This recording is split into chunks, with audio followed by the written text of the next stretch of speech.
Well, Broncos country, what is going on, man? Hope you guys are all having a wonderful victory Friday. That sounds good. Broncos destroyed the Saints, as we all saw yesterday on Thursday Night Football, 33-10. And we're going to break it down here. I am on assignment. I'm at work. I'm at a conference. That's why you see what looks to be a hotel room behind me, because it is that.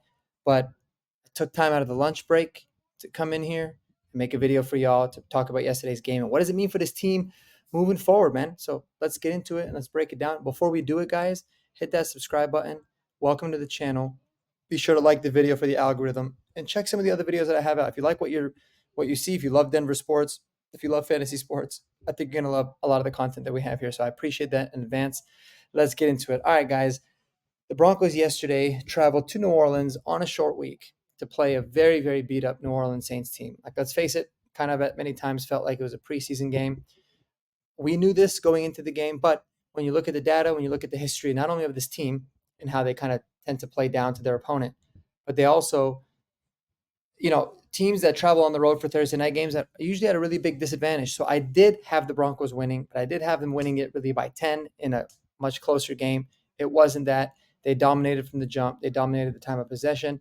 They had over 200 yards rushing, over 6 yards carry. It was phenomenal effort. And we did all of this while Bo Nix really kind of struggled a little bit in this game, right? I think he had a lot of awesome plays in a sense of what he did with his feet. 75 rush yards. He kept a lot of drives going with his feet, which you do love to see. But from a passing standpoint, he definitely struggled a little bit more in this game than we've seen.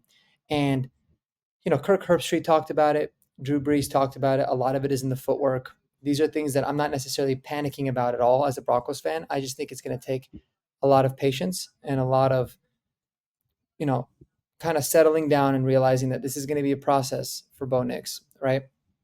And so when we look into it in depth and we break it down, you have to kind of think about it. There's a couple of really, really big changes that Bo Nix and many of these rookie quarterbacks undergo when they come from college to the NFL, right?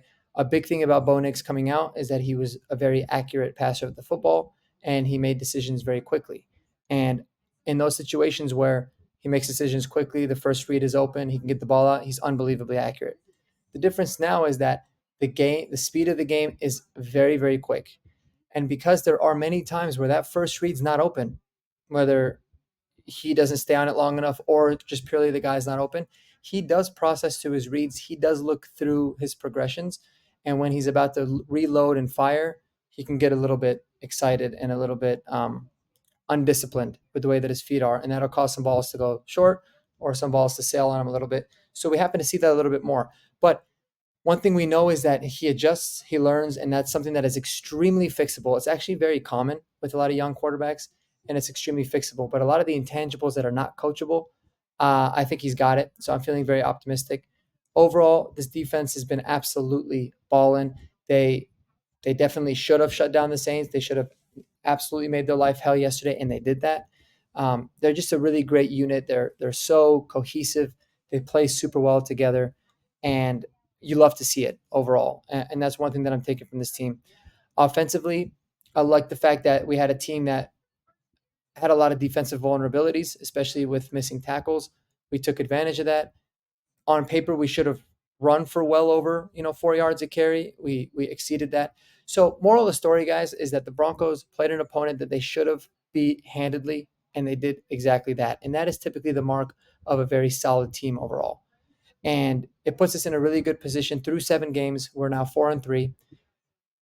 Heading into a mini bye, the teams get a chance to kind of get away, regroup. I think that they've deserved it. They've earned it. We could certainly use it as a team to get some guys back. And we have Carolina Panthers, who are a very beatable opponent, coming to town next week. And so 5-3 through the 8 games at the halfway point is a very realistic possibility before we enter what I consider the gauntlet of the schedule. Now, a lot of questions that have arisen is this team going to be buyers at the trade deadline? Are they going to be sellers? I think the more important question is, or the most important point is, that they're definitely not going to be sellers. Are they going to be buyers? I don't know. I think if they are, it's going to be for maybe a tight end, maybe a running back. Otherwise, it could be some depth pieces, but our depth on this team is really not much of an issue. I definitely don't see us being buyers to the point where we go out there and we get a certified, stud player on a 1 year deal or somebody that after the season you're going to have to rework their deal. It doesn't seem to really make sense for this team because even though the playoffs for the team is a very realistic possibility, we still are rebuilding. And if you can rebuild and still make the playoffs, that's a win-win for everybody because you're getting all sorts of experience and you're getting a lot of guys to really redevelop. But I don't think it makes sense to go out there and make kind of a blockbuster splash trade. It certainly doesn't make sense for us to really trade guys.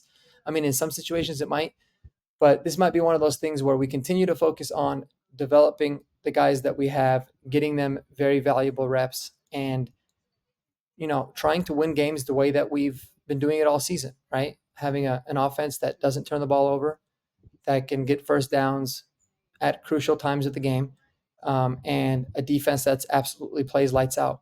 It's going to put you in a position to be in the game, in every game, close to the end of it, therefore giving you a realistic chance to win it. So I like where the team is heading.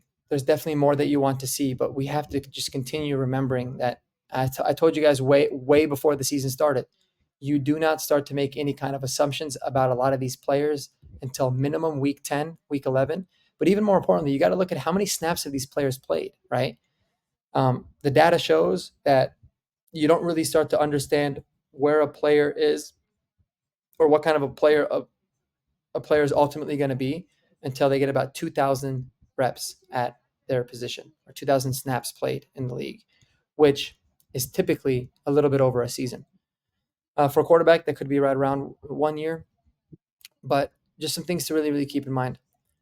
Some guys that I'm really happy with the steps that they're making so far in a lot of areas is Troy Franklin, Devon Vele. I think those are guys that have really stepped up and started to show some of that growth. Obviously, Bo Nix in a lot of different ways. It probably hasn't been happening as quickly as we would have anticipated, but doesn't really matter. He's making a lot of those strides. The team culture has been phenomenal as well. Riley Moss has been an absolute boss. Nick Benito taking his game to another level. Great development there from him. Jaquan McMillan, I think he's someone that is taking another step. So you see a lot of these guys. It's not just about the rookies. It's about a lot of the guys that were young last year or maybe in their second year of actually legitimately playing that are making a lot of strides and that are really helping this team make a lot of plays. And there's a ton that I'm forgetting about. Malcolm Roach, special shout out to him. He's been playing super well. Zach Allen and JFM have been cornerstone stud pieces. Cody Barton played well yesterday. There's just a lot of guys that you're like, man, they are exceeding my expectations more and more, even with guys that we had high expectations coming into the year, like John Franklin Myers and like Zach Allen. They're playing, I think, even better than what we had thought. And of course, there's going to be guys that have been, disappointing as well, or been very hot and cold, like a Javonte Williams. But overall, guys, I want to know how y'all feeling about this team, about being 4-3 during the mini bye. What I do know is that we're all going to enjoy the hell out of our weekend. I know I am. And I hope you guys do too. I hope you guys spend time with those people that you love the most. And let me know in the comments what y'all think below about this team. But I think it's very crucial and important to understand that this is a process. We got to remain patient. We can also get very excited for the good stuff. We have to temper our expectations for all the lows because there's going to be a lot of lows as well, especially as we continue on through. So let me know what y'all think, man.